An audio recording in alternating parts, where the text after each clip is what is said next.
about it, think about it, think about it, think about it, think about it, think about it. What's up, family? This is your man, not your boy, bringing you another gold nugget that you could pick up or you can kick it aside. Now, I'm doing this video right here because, you know, hey, Westbrook and Cootie both was in the New York's fashion. And, of course, the talk is that they wore dresses. Now, some people don't understand why I would do a video, and I've done several videos of this. And it's because people don't understand what is the so-called push, the agenda, the spiritual meaning behind what is going on of this drive to get black men into dresses. Now, we know it's not foreign in other countries like India. You know, they might have the turban, you know, or they might have the lungi, a dress, outer dress clothing that they wear. Whether you have over in Scotland and they have the kilt, you know, or, you know, the Muslims, you know, that they wear their outer garment called the thobe. These are cultures and outer garments that they wear, but in America, men don't wear dresses. But why is it that we're seeing there is a trend, a fashion, a fad that is happening where we're starting to see black men, first and foremost, are being pushed into wearing these dresses? Because we don't see most white Europeans in America being pushed in the forefront of wearing dresses. So you're going to ask why? Well, I'm going to tell you why. Now, we've already known from my previous videos that I'm sharing with y'all, there is a knock at your door. There is a knock seeking out young black minds, impressionable minds, to be able to change them into following their so-called heroes, their so-called ones they look up to, their mentors. Whether it's in the sports industry, whether it is in the music industry, or even in the movie industry, in the comedy industry, they are seeking out you and your sons. Why? I'm telling you right now, the strongest masculinity in America was the black man. He was always a threat since the beginning of time. You see, family, as long as we can go ahead and we can cower down, if we can silence, if we can kill the masculinity in a black man, then the black family is subject to fall. The black male is most desired to get out of the household since the 30s, to go ahead and silence since we've always been in the beginning.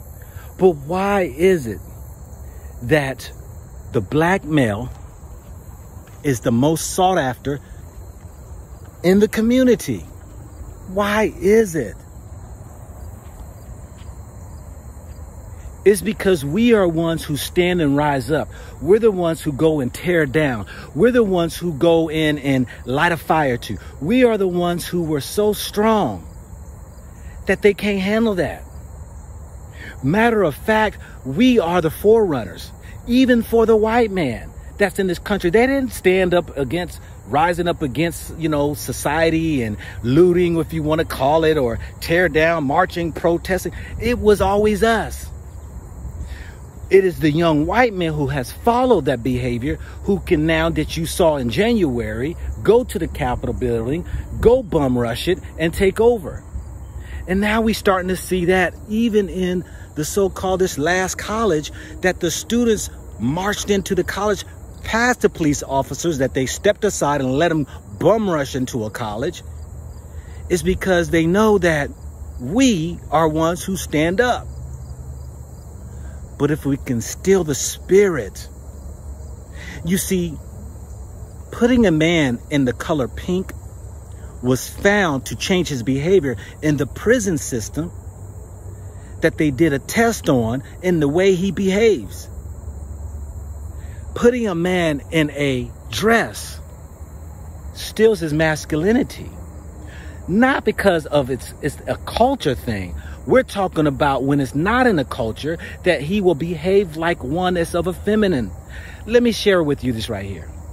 Why is it if you are gay, majority who call themselves gay or trans, they mimic and behave? They'll talk like a woman. They try to walk like a woman. They try to dress like a woman. We're talking about those who subscribe to be. Not saying because you're gay. I know there's guys who's gay who got burly beards and masculine and talk with voices and don't even carry themselves as such. I'm saying for those who want to subscribe to being like a woman, will dress like. This takes away the feel of the masculinity. This is one that when you see that you can dress them down, remove them out of the sense, it also takes this and the spirit. Now, people just can't understand that though. This is a full-fledged attack. And yet now they're using these so-called people in the public's eye to do it. Why? We have always followed those who were in the public eye. They're the ones who are the trendsetters.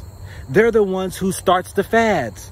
They're the ones who go ahead and get dressed up in their music videos on the TVs, and then we turn around and we follow it. So they want them to be the voice.